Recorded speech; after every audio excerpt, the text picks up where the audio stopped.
झारखंड की ताजा खबरों में आप सबों का स्वागत है। आइए जानते हैं आज की मुख्य बड़ी खबरों को। इग्नू में जनवरी सेशन के लिए एडमिशन की तारीख आगे बढ़ी। अब 21 फरवरी तक कर सकते हैं आवेदन। इंदिरा गांधी राष्ट्रीय मुक्त विश्वविद्यालय ने ओपन एंड डिस्टेंस मोड और ऑनलाइन मोड के माध्यम से पेश किए जाने वाले प्रोग्राम के लिए एडमिशन की समय सीमा बढ़ा दी है। उम्मीदवार 21 फरवरी तक ऑफिशियल वेबसाइट ignuadmission.samarth.edu.in के माध्यम से और ODL कार्यक्रम के लिए ignuup.samarth.edu.in पर आवेदन कर सकते हैं। आवेदन प्रक्रिया पहले 10 फरवरी को बंद कर दी गई थी। जनवरी सेशन के लिए रजिस्ट्रेशन प्रोसेस की आखिरी तारीख भी बढ़ा दी गई है। अब उम्मीदवार 21 फरवरी तक आवेदन कर सकते हैं।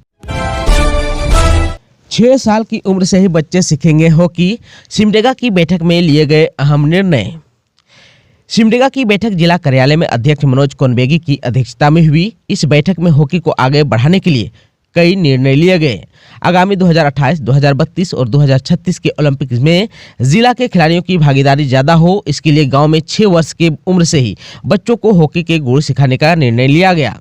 संघ के प्रत्येक सदस्य अपने अपने गांव में आत्मनिर्भर हॉकी प्रशिक्षण केंद्र शुरू करने का निर्णय लिया, जहां 6 वर्ष उम्र से बच्चों को हॉकी के गुण सिखाने का कार्य किया जाएगा।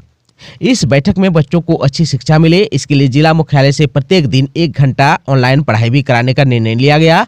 आत्मनिर्भर हॉकी प्रशिक्षण केंद्र के बच्चों को महीना में 2 दिन जिला मुख्यालय के स्ट्रोटर्फ में लाकर अनुभवी प्रशिक्षकों के द्वारा अभ्यास कराया जाएगा। हॉकी प्रशिक्षण में शामिल टीमों के बीच मैच भी कराया जाएगा। संघ के सदस्य सुदूरवर्ती गांव में मार्च महीना से घूम कर 9 से 12 वर्ष के प्रतिभावान हॉकी खिलाड़ियों को चयनित करेंगे। उनमें से इच्छुक 30 खिलाड़ियों को जिला मुख्यालय में रखकर सालों भर ट्रेनिंग दिलाई जाएगी।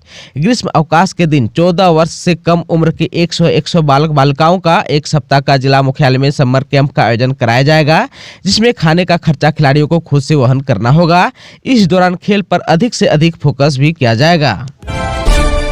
भारतीय वायुसेना में काम करने का मौका। अप्रेंटिस के पदों पर निकली भर्ती। 10वीं पास अभ्यर्थी 19 फरवरी तक कर सकेंगे आवेदन। भारतीय सेना में अप्रेंटिस ट्रेनिंग कोर्स कर देश की सेवा करने का सुनहरा मौका है। भारतीय वायुसेना में 80 अप्रेंटिस के पदों पर वैकेंसी निकाली है, जिसके लिए इंडियन एयरफोर्स की ऑफिशियल वेबसाइट indianairforce.nic.in पर जाकर अभ्यर्थी 19 फरवरी तक ऑनलाइन आवेदन कर सकते हैं। परीक्षा 1 से 3 मार्च 2022 तक आयोजित की जाएगी और परिणाम 17 मार्च 2022 को आधिकारिक वेबसाइट पर जारी किया जाएगा। चयनित उम्मीदवारों को 7,700 रुपये प्रतिमाह स्टाइपेंड दिया जाएगा। झारखंड में मार्च, अप्रैल और मई में होगा पंचायत चुनाव। राज्य निर्वाचन आयोग ने दिया प्रस्ताव। राज्य निर्वाचन आयोग ने झारखंड में पंचायत चुनाव कराने के लिए प्रस्ताव तैयार कर सरकार को भेज दिया है। आयोग ने मार्च, अप्रैल और मई में तिथियों का निर्धारण कर चुनाव कराने का प्रस्ताव दिया है। कहा है कि सुप्रीम कोर्ट के फैसले के मुताबिक ओबीसी आरक्षण पर निर्णय कर राज्य सरकार चुनाव की तिथियां निर्धारित करे।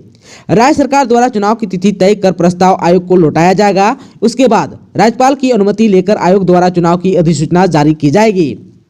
आप सबको बता दूं कि सुप्रीम कोर्ट के आदेशानुसार पंचायत चुनाव में ट्रिपल टेस्ट के आधार पर ओबीसी आरक्षण का प्रावधान लागू किया जाना है। ट्रिपल टेस्ट नहीं करने पर ओबीसी को आरक्षण दिए बिना केवल एसटी और एससी आरक्षण पर ही पंचायत चुनाव कराना होगा। हालांकि किसी भी परिस्थिति में कुल आरक्षण का 50% से ज्यादा नहीं दिया जाएगा। ट्रिपल टेस्ट के तहत कमीशन का गठन कर ओबीसी का डेटा इकट्ठा कर उसी आधार पर चुनाव में ओबीसी आरक्षण दिया जाना है। आप सबको बता दूं कि राज्य सरकार को निर्णय लेना है कि राज्य में ट्रिपल टेस्ट के आधार पर ओबीसी आरक्षण का प्रावधान लागू करना है या केवल एसटी एससी आरक्षण लागू कर पंचायत चुनाव कराना है। राज्य निर्वाचन आयोग का प्रस्ताव मिलने के बाद सरकार में ओबीसी आरक्षण को लेकर मंथन किया जा रहा है। हालांकि अब तक इस मामले में कोई फैसला नहीं किया गया है। जेटेट पास करने के लिए अभ्यर्थियों को लाने होंगे इतने मार्क्स। अब आजीवन मान्य रहेगा प्रमाण पत्र। झारखंड की हेमंत सोरेन सरकार द्वारा झारखंड शिक्षक पात्रता परीक्षा की संशोधित नियमावली के तहत सामान्य जाति के अभ्यर्थियों को परीक्षा में उत्तीर्ण होने के लिए प्रत्येक खंड में कम से कम 40% और कुल प्राप्तांक का कम से कम 60% अंक लाना अनिवार्य होगा। इसी तरह अन्य श्रेणियों के अभ्यर्थियों के लिए भी अंक निर्धारित किए गए हैं। जेटेट के प्रमाण पत्र की वैधता अब 7 साल की जगह आजीवन रहेगी। यह व्यवस्था जेटेट 2013 और 2015 के प्रमाण पत्र पर भी लागू की गई है। अनुसूचित जाति, अनुसूचित जनजाति और आदिम जनजाति के अभ्यर्थियों को प्रत्येक खंड में कम से कम 30% और कुल प्राप्तांक का कम से कम 50% अंक लाना अनिवार्य होगा। इसी तरह BC1 और BC2 और आर्थिक रूप से कमजोर वर्ग के अभ्यर्थियों को प्रत्येक खंड में कम से कम 35% और कुल प्राप्तांक का कम से कम 55% अंक लाना होगा। दिव्यांग अभ्यर्थियों के लिए प्रत्येक खंड में कम से कम 30% और कुल प्राप्तांक में से कम 50% अंक लाना अनिवार्य किया गया है। गुमला शहर से हटाकर चंदौली में बनेगा नया समाहरणालय भवन, सरकार ने दी स्वीकृति। गुमला शहर से समाहरणालय को हटाया जाएगा। शहर से 3 किलोमीटर दूर चंदौली स्थित सरकारी भूखंड पर नया समाहरणालय भवन बनेगा। इसके लिए झारखंड सरकार ने प्रशासनिक स्वीकृति दे दी है। आप सबको को बता दूं कि नए समाहरणालय भवन बनाने में 50 करोड़ 77 लाख 67 हजार रुपये खर्च होंगे। झारखंड में 21 साल में एक बार हुई है उर्दू शिक्षकों की नियुक्ति, 3712 पद खाली। झारखंड में उर्दू विषय की पढ़ाई प्राइमरी स्कूल से लेकर +2 स्कूल तक होती है, लेकिन आधिकारिक रूप से शिक्षक नियुक्ति कर उर्दू की पढ़ाई केवल प्राइमरी और मिडिल स्कूल में ही कराई जा रही है। इस लेकर स्कूलों में शिक्षकों की भारी कमी है। राज्य गठन के बाद केवल एक बार उर्दू शिक्षकों की नियुक्ति प्राइमरी और मिडिल स्कूलों में की गई थी, तब भी शिक्षक नहीं मिल पाए थे, जिसका खमियाजा यह हुआ कि अब भी उर्दू शिक्षकों की भारी कमी है। राज्य में 3 ऐसे जिले हैं जहां प्राइमरी और मिडिल स्कूल के बच्चे बिना उर्दू शिक्षक के ही शिक्षा ग्रहण कर रहे हैं। इसके अलावा 8 से अधिक जिलों में उर्दू शिक्षकों की संख्या 10 से कम है। शिक्षा विभाग के आंकड़ों के अनुसार पहली बार 2015-16 में उर्दू शिक्षकों की नियुक्ति के लिए विज्ञापन निकाला गया था। उस समय 4401 पदों में नियुक्ति होनी थी, लेकिन 689 शिक्षक ही मिल पाए। 3500 से अधिक पद रिक्त रह गए। यह रिक्ति अब भी बनी हुई है। सरकारी स्कूल के बच्चे भी करेंगे मॉडर्न तरीके से पढ़ाई, धनबाद के 3 स्कूल तैयार। धनबाद जिले के 3 सरकारी स्कूलों में बहुत जल्द केंद्रीय माध्यमिक शिक्षा बोर्ड यानी CBSE पैटर्न पर आधारित पढ़ाई होगी।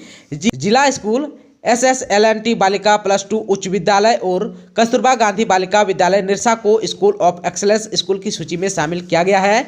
समग्र शिक्षा अभियान का यह प्रथम पड़ाव है। इसे प्रथम चरण में इन स्कूलों को CBSE की संबद्धता मिल गई है। झारखंड में मैट्रिक और इंटर की परीक्षा की तैयारी तेज। JCERT ने जारी किया मॉडल प्रश्न पत्र, जैक की ओर से जिलों में भेजने का होगा काम। झारखंड शैक्षणिक अनुसंधान और प्रशिक्षण परिषद ने मैट्रिक और इंटर के परीक्षार्थियों के लिए मॉडल प्रश्न पत्र जारी कर दिया है। सभी विषयों के 5-5 सेट जारी किए गए हैं। JCERT निदेशक किरण कुमार पासी ने बताया कि झारखंड एकेडमिक काउंसिल यानी कि जैक के अध्यक्ष को ये मॉडल प्रश्न पत्र उपलब्ध करा दिया गया है। जैक की ओर से इसे सभी जिलों को भेजा जाएगा। सभी मॉडल प्रश्न पत्र स्कूलों को भेजे जाएंगे। इसी आधार पर अब जैक भी परीक्षा के लिए प्रश्न पत्र तैयार करेगा। गौरतलब है कि OMR शीट पर ऑब्जेक्टिव प्रश्नों के मॉडल प्रश्न पत्र पूर्व में ही जारी किए गए थे। इन मॉडल प्रश्न पत्रों को DGF, JEPC और JCERT की वेबसाइट पर भी अपलोड कर दिया गया है। जिलों के शिक्षा कार्यालय भी इसे अपनी वेबसाइट पर अपलोड करेंगे ताकि छात्र मॉडल प्रश्नों को डाउनलोड कर सकेंगे। शिक्षकों को इसे PDF फॉर्म में उपलब्ध कराया जाएगा। झारखंड में फिर बारिश के संकेत, जानिए मौसम विभाग की भविष्यवाणी। फरवरी का आधा महीना खत्म हो गया, लेकिन ठंड का प्रकोप कम होने का नाम नहीं ले रहा है। वहीं बीच बीच में बारिश ने और भी ज्यादा ठंड बढ़ा दी है। हालांकि पिछले कुछ दिनों से राजधानी रांची में मौसम साफ है, लेकिन ठंड अभी भी जारी है। मौसम विभाग की माने तो आने वाले दिनों में न्यूनतम तापमान में गिरावट देखने को मिल सकती है, जिससे एक बार फिर से राज्य में ठंड बढ़ने के आसार हैं। आप सबको बता दूं कि रांची में बादल छट चुके हैं, मौसम भी साफ है, लेकिन इसी के साथ मौसम विभाग ने अनुमान जताया है कि आने वाले वक्त में तापमान में करीब 5 से 6 डिग्री तक की गिरावट देखने को मिल सकती है, जिससे ठंड और भी ज़्यादा बढ़ सकती है। आप सबको बता दूं कि रांची में भले ही मौसम साफ है, लेकिन राज्य के कई जिलों में रुक रुक कर बारिश का सिलसिला लगातार जारी है, जिसकी वजह से ठंड जाने का नाम नहीं ले रही है। मौसम विभाग का कहना है कि अगले कुछ दिनों से मौसम फिर एक बार करवट बदलेगा।